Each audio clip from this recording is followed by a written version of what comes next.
Hi everyone, my name is Constance Basige and I'm presenting the history of Chief Ezomo Ehenua in the Benin Kingdom. The title of Ezomo is a chieftaincy title in the Benin monarchy. The story of how the title of Ezomo became hereditary in the 18th century is very enthralling in the history of the ancient Benin Kingdom.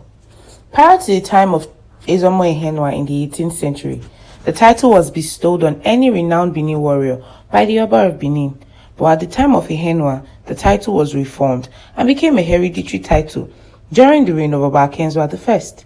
Before the time of Ezomo Ehenua, Benin had Ezomo Nuborogun, Ezomo Agban, Ezomo Ogun, and Ezomo Lagisan, to name a few. The answer to the question of why the title became hereditary during the time of Ehenua will be explained in this presentation. According to the Benin historical tradition, the hereditary title of Ezomo started in the time of Ezomo Ehenua, the son of Aikalama of Ewuru in Isa land, who rebelled against the Benin monarch. Oba Ewaikbe, the father of Oba Ekenwa I, sent the royal armies to the Isan land, and Aikalama was subdued by Okizi, who led the Benin troop to Isan. Aikalama's wife, Igo, and son, Ehenua, were brought to the Oba in the Benin.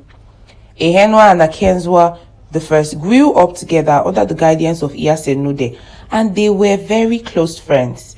His mother, Igo, was a big trader who was selling camwood at the Oba market.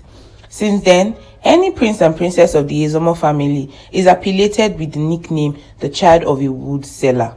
Meanwhile, when Ehenua was about 12 years old in Enude's house, a diviner prophesied that Enude would eventually be killed by Ehenua.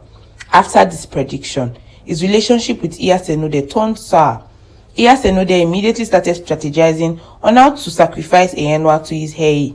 Hei means the spirit. Ehenua had a hint of Enude's plans to kill him, so the mother took him away from Benin City to Isan land. There, Ehenua grew into a man and eventually became a great leader. Later on, Ehenua moved to Ise district, an area to the northeast of Benin division. From Ise district, Ehenua led a group of young men to bring tribute to the Oba of Benin, who at this time was Ekenwa I, son of Oba Ewaikbe. There was a prophecy in Benin about Ehenua that demands the Oba to invite Ehenua to the palace and detain him upon arrival. Oba Ekenwa acted upon the advice of the diviner. Ehenua was invited to visit the Oba and was detained in Benin. Ehenua's time in Benin later changed the history of the kingdom for good. Oba Ekenwa at this period was poorly served by his people, and Ehenua was annoyed with the ways in which the Oba was treated by his subjects, especially the time when the economy of Benin monarchy forced Oba Ekenwa to go to the market to buy food for his wives and other household servants. Ehenua then asked the Oba for some tough men in the kingdom, and he proceeded to wage war against any of the villages that refused to pay tribute to the Oba of Benin. History also had it that after the death of Oba Ewaikbe, Ozuere, his second son, was assisted by some palace chiefs to usurp the throne of his senior brother, Ekenwa. Ehenua assisted Ekenwa to defeat Ozuere, and the chiefs supported him in the battle, enabling Ekenwa to ascend the throne of his forebears and successfully became the Oba of Benin in the year 1713 and reigned until 1740. But after some time in Benin, Ehenua was set to relocate back to his village in Ewuru to succeed the throne of his father as the Onoje of Ewuru. He sought permission from Oba Ekenwa to return back to his father's village, since he was the heir apparent to the throne in Ewuru. Oba Ekenwa I pleaded with him to stay in Benin, promising him a chieftaincy title, but Ehenua rather wanted to be an Onoje instead of a chieftaincy title holder in Benin. As a part of Oba Ekenwa's strategy to keep Ehenua in Benin, he then upgraded the title of Ezomo to a hereditary title and offered him the title of Ezomo, equal to the privileges of an Onoje in Eastern land, high enough to relinquish his Eastern too.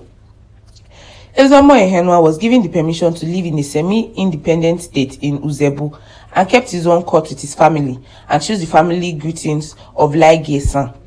The Ezomo, like the Oba of Benin, is referred to as Omo.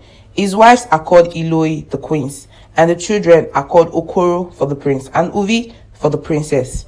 Apart from the Oba, Iyoba, and the Daike, who is the heir apparent to the throne, the Ezomo alone is permitted to wear a coronet of beads.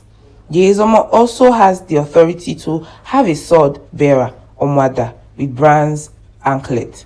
Having been conferred with the Ezomo title, Ehenua moved to Uzebu and chose the present site, which is centrally sandwiched between the three quarters that makes up Uzebu, Ehaikpe, Ugbewase, and Ugbewebu. The prophecy about the death of Chief Iyasenode was fulfilled. Ehenua defeated the powerful Iyase, who had been the main obstacle to the Oba's full control of the kingdom. Ehenua also conquered the following towns and villages.